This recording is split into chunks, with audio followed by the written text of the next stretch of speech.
So if you could begin by saying your name for me. Max Slabotsky, and I'm 81 years old.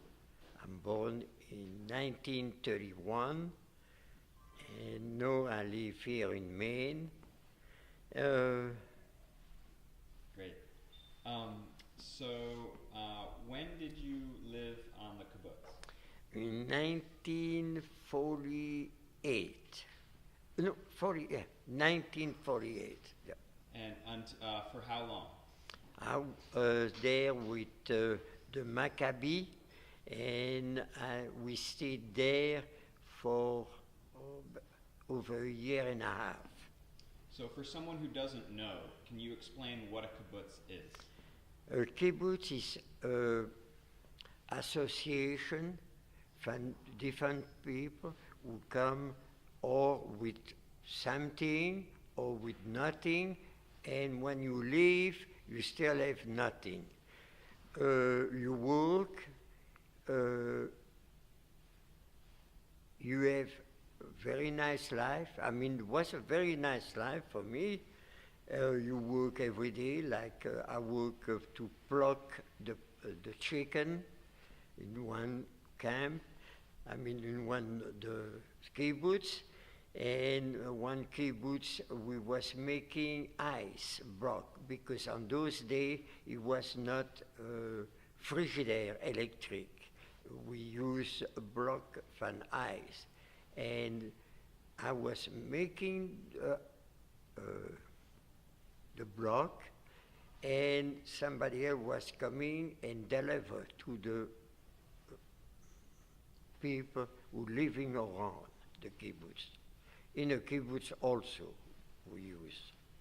And can you explain, for someone who really has like no idea, just what is it? You know, how is it organized? Because it's a community, right? Yes, it's a community. It's an intentional community. And you come there. If you have an example I give, you have $100. You put the $100 in the kibbutz, and you forget the money. Every day you get your food, like everybody. You got a lunch room, and you do your work. And if you want to go out once a week, like not every week, but sometimes you want to go out, see a movie, or go dancing or something, you can get coupon from the office in the kibbutz, and they give you coupon, and that is like money, because you spend this coupon, and these people who have the movie theater or the dancing, they are there, and they can come back to the kibbutz and exchange for money. And so how many people lived on the kibbutz? Quite a bit. Depend the kibbutz. Some are very small, and some can be very large. So the one you lived on, Pardon? how many were there with you? I live in where we was a chicken. We have like maybe about 250 people. Okay. Because if you have a couple can come in a kibbutz, and you have children, then you got a kindergarten. You can leave your kids there. They are very good shape. And the parent can go work. You don't have to go together. One can be different thing. He can be a bookkeeper. He can be a lot of things. The wife can be wash the clothes for everybody. Things like that. You get more than one person, like the cook. People cook for everybody. You got maybe 20 like that. Because every day you don't cook all three, like breakfast, lunch, and dinner. You can cook maybe breakfast and lunch, and then some people more come at night and cook for dinner.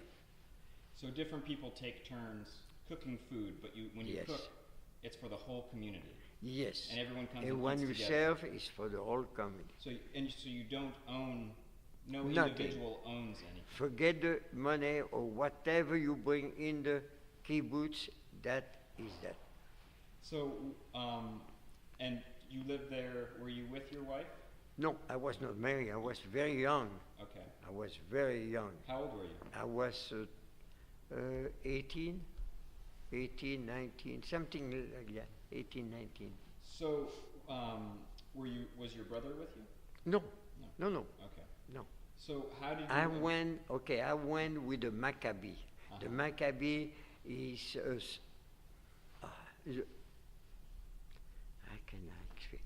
a group, the people, they go from one kibbutz to another kibbutz. We play basketball, and we against another team, and like that. And for us to stay in a kibbutz, we have to pay, doing something. Then we can play basketball and eat with them. And for that, we plug the chicken, or we turn the ground. Some was planting vegetable, different thing. And so, for parents with children, Yes. did they have their own private space, or were Yes. their lives still integrated into everything? If it's a couple with children, they have the little house. And those days, no, it's different, but on those days, it was a little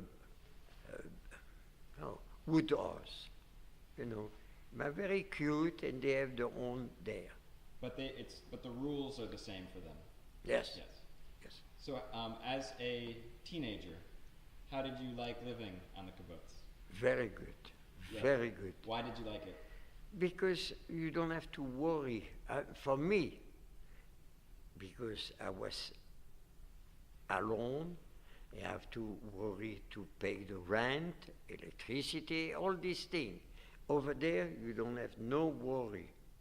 You don't have to pay nothing. You have everything. You have a place to stay. You have a place to eat. You have everything, so except and play with the team. And you don't have to worry. But you still had to work. Oh yeah, a little bit, yeah. Yeah. So, why did you leave? Because on those days, I was not sure my father would not come back. My mom, I know she was, and she died. But my father, my uncle, I did not know if they could come back. And my grandmother, my grandfather, I learned they don't come back. They are dead. My father and my uncle, I did not know. Then I cannot stay over there more. It was a trip, a pleasure trip, and I want to come back and be there if my father and my uncle come. So you left because you needed to, in case you were able to find your family members after That's the Holocaust. it, exactly. Okay. Well, thank you very much for talking with me. You're very welcome. Anything else you want to say about that place? You should, all the young people should try it one time, because it's an experience. You've seen people from all over the world there.